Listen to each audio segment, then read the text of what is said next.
धान की परंपरागत तरीके से की जाने वाली खेती जिसमें पानी की खपत ज्यादा होती है, लेकिन अब वैज्ञानिकों द्वारा किसानों को धान की सीधी बिजाई करने के लिए प्रेरित किया जा रहा है।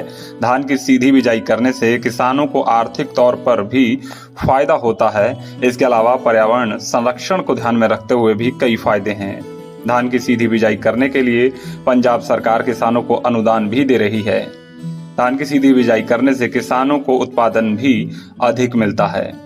कृषि विज्ञान केंद्र नियामतपुर के कृषि एक्सपर्ट डॉक्टर एनसी त्रिपाठी ने बताया कि अभी तक किसान परंपरागत तरीके से धान की खेती करते आ रहे हैं, जिसमें पानी की खपत ज्यादा होती है। धान की रोपाई के लिए करीब 5,000 रुपए मजदूरी का खर्च भी आता है, लेकिन वैज्ञानिक तरीके से की जाने वाली धान की सीधी बिजाई जिससे 30 से 35% पानी की बचत होती है। साथ ही परंपरागत तरीके से की जाने वाली खेती के मुकाबले ग्रीन गैस उत्सर्जन में भी 30 से 35% गिरावट आती है, जिससे पर्यावरण सुरक्षित रहता है। तो वहीं सीधी बिजाई से किसानों को करीब 5 क्विंटल उपज भी ज्यादा मिलती है।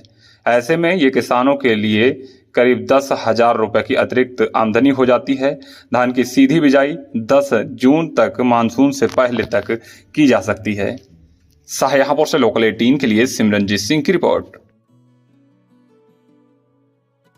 इसमें जैसा कि 2 तरीके से बुआई की जाती है। जैसे कि गेहूं काटने के बाद क्या होता है कि जब खेत खाली है उसको अच्छी तरीके से जुताई करके और लेजर लेवलर से उसको समतल कर लिया जाता है और उसके बाद फिर उसमें हम पानी लगा देते हैं।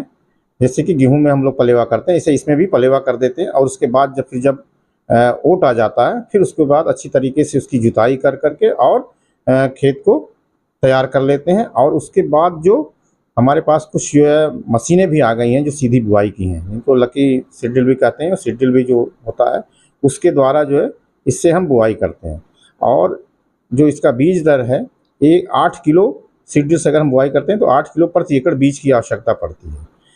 और इसकी जो जहाँ तक जो लाइन से लाइन की जो दूरी है करीब करीब जो है 9 इंच के आसपास और गहराई जो है करीब 1.5 से 2 इंच पे बुआई होती है। ये तो ये सीड होता है उससे बुआई हो जाती है लाइन में और जो है कूड़ में।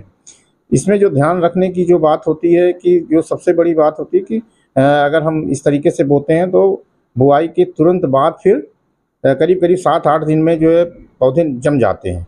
तो बुआई के तुरंत बाद हम, क्योंकि जो है सीधी बुआई में थोड़ा खरपतवारों की समस्या होती है, तो इसके लिए हमको तुरंत जो है पेंडिमेथिलिन जो दवा है, खरपतवार नाशी दवा है, उसका करीब 1200 से 1500 ml मतलब 1 किलो 200 से लेकर के 1 किलो 1.5 किलो तक 1.5 लीटर प्रति एकड़ की दर से 200 लीटर पानी में घोल बना करके हम बुआई के 24 घंटे के अंदर स्प्रे कर देते हैं।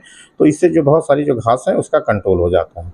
और इसके बाद दूसरा भी एक मेथड विधि है, जैसे कि उसमें हम पहले जुताई कर करके और फिर उसको इसी तरीके से खेत तैयार कर करके और पानी भर देते हैं। पानी भरने के बाद फिर हम जब जमाव हो जाता है जो पानी भरने के बाद फिर उसके बाद हम उसमें इसे बुआई करते हैं। लेकिन उसमें ये समस्या होती है कि जैसे कि जो घास, जैसे हम तरबतर विधि जो कही जाती है जो पहले मैंने बताया, उसमें दूसरा होता है कि उसमें जो घास वगैरह उग आते हैं उनका हम नियंत्रण कर लेते हैं। लेकिन अगर हम इससे करते हैं बाद वाली जो विधि है कि उसमें हम पानी बाद में भरते हैं तो उसमें फिर जो घास वगैरह थोड़ा सा ज़्यादा होता है। तो ये थोड़ा सा ध्यान रखने की ज़रूरत है। और पहली सिंचाई इसमें हम करीब करीब 20 से 22 दिन पे करते हैं और उसके बाद फिर जो कुछ घास वगैरह जो और उगाते हैं तो उसमें जो एक दवाई आती है नामनी गोल्ड, उसका हम प्रयोग करते हैं 100 से 80 से लेकर के 100 ml प्रति एकड़ 200 लीटर पानी में घोल बना करके फिर हम उसका स्प्रे कर देते हैं। तो इससे बहुत ज़्यादा जो फिर घास का भी हमारा कंट्रोल हो जाता है। इसमें थोड़ा सा ध्यान रखने की बात है कि जो प्रजातियाँ हमारी जो हम लोग लगाते हैं, जैसे कि कुछ बासमती जो प्रजातियाँ हैं जैसे PV 1509 है, PV 1692 है, PV 1847 है।